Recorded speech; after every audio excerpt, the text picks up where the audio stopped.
Hey everyone, Michael here. Thank you for joining today.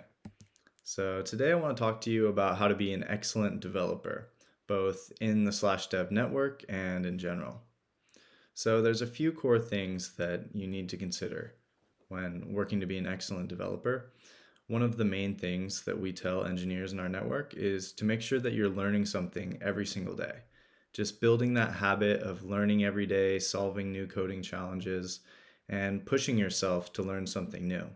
If you're a front end engineer, refining your CSS skills, understanding different libraries in React or whatever the library is that you're using to write your front end code.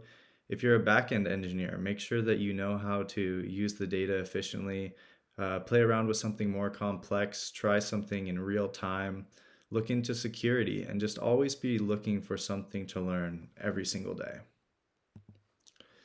Number two, make sure that you build your project portfolio. This is the number one thing you can do if you want to make sure that you're highly employable on the job market. If you have at least three excellent projects to show, it'll make a huge difference to potential employers when they can browse around your site. They can see, wow, this looks really nice. The design is good. Everything functions really well. And this is what I want my website to look like. And when the client says that, then you become the ideal candidate for their role. So make sure that you're building up this project portfolio. You can also do this on the back end.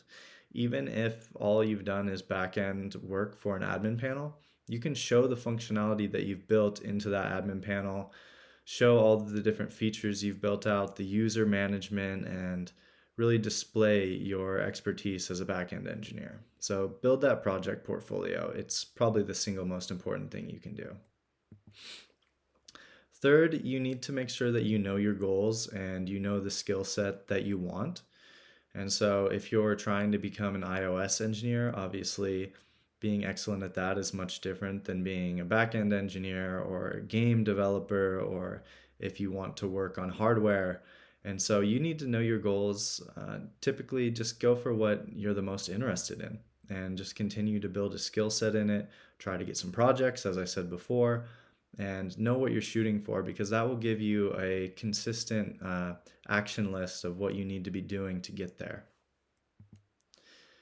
And number four, I would say it's really important to know that everyone struggles. It's really important to just stay consistent. Everyone is using Stack Overflow. Everyone is Googling things. That's okay. Everyone builds something for the first time and has a hard time.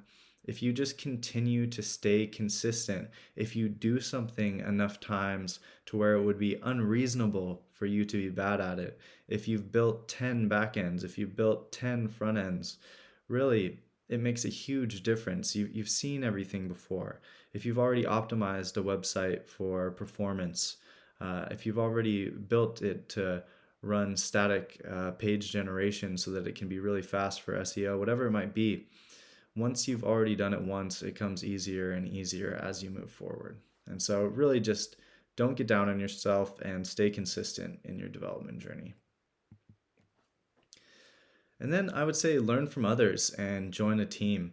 Really, the people you surround yourself with make a huge impact on who you are, both as a person and as a professional. And so try to surround yourself with other engineers who inspire you, who push you to be better, who teach you new things. Try to find someone that is better than you, who can be a mentor. Try to find someone who is at the same level, who you can compare notes with as a peer. And try to also find someone who's maybe a few years behind you, who you can help mentor and guide. All of those things help both in your own development and to cultivate the community that you live and work in. And then finally, just some excellent resources to consider in your development journey. These are probably things you're already using, but of course, you can find a lot of great content on YouTube. There's excellent courses on Udemy.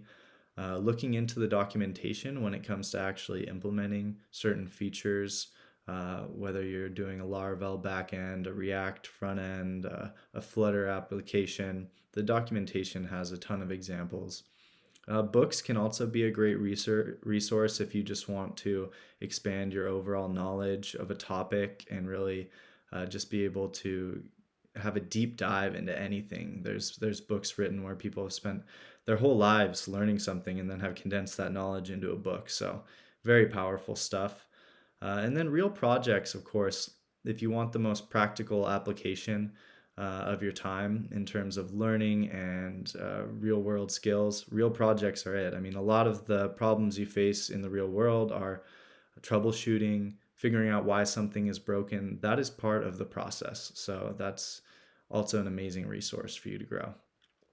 And yeah, that's everything we've got. So I wish you the best of luck on your development journey and thank you for the time.